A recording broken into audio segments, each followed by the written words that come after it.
All right, hey, this is Karma. I want to go over the current astrological transits. We do have Mars going direct tomorrow. So even today, like the next few days, it could even be up to a week, but please be careful. Mars retrograde, Mars direct, that's a very, very precarious transit. This is not the time I would go into big crowds or be in positions where violence could ensue. Right around the corner will be Venus retrograde. And of course, Venus retrograde can bring in people from the past. Any retrograde really can.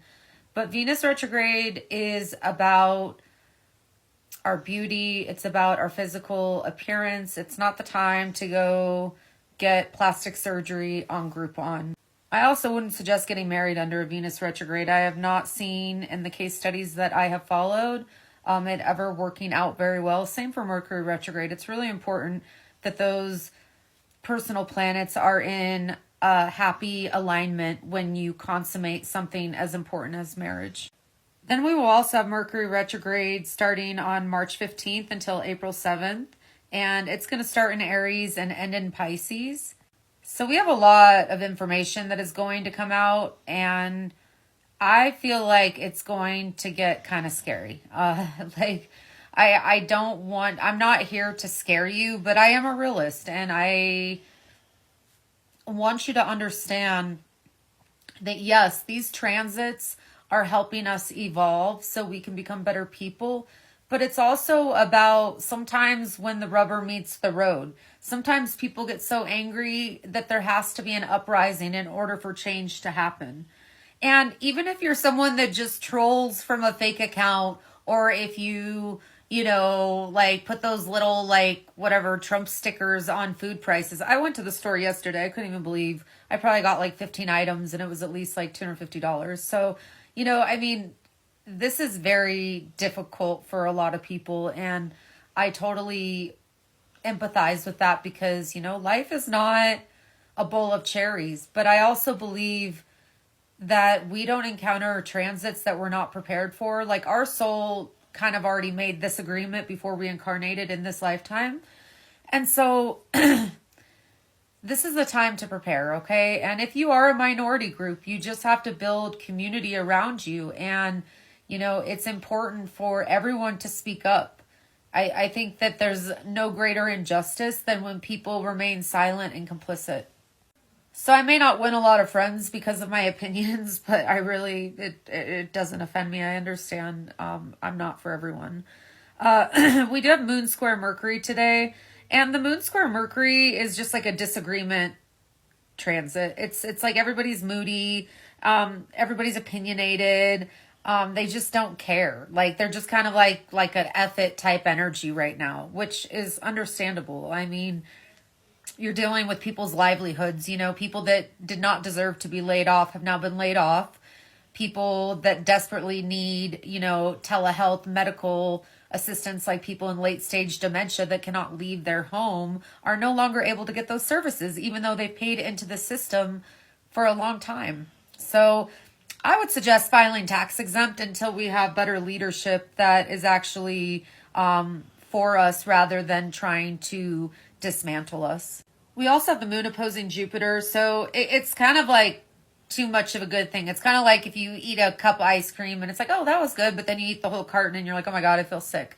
So it's just too much, and I've even felt that way. Like I feel like I've been in like a functional freeze for like 3 months because I just can't even believe that this is happening, and I think people that have educated themselves on history, the real history, they realize what's happening, okay? Like ignorance is bliss, but it's also very dangerous, right? Like it's very dangerous to be so ignorant that you don't think it could ever happen to you.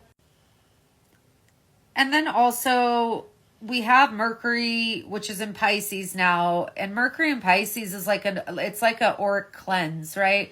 So we're having a deep spiritual cleansing right now with Mercury in Pisces. I have that natally, and it's a wild ride. Like I feel like every day I'm in a new dimension. So it's squaring up to Jupiter though, right? And Jupiter can be, again, too much of a good thing. It can be a benefic planet, meaning that it will bring good fortune, but it can sometimes be too much.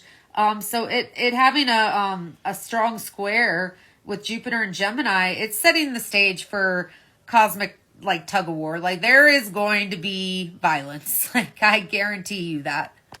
As an astrologer, of course I wanted to be as unbiased as I could with my prediction of the popularity contest, but something just still doesn't feel right to me. And I think most people can relate to this. Like I will not comply because I am a critical thinker, and I think most people are.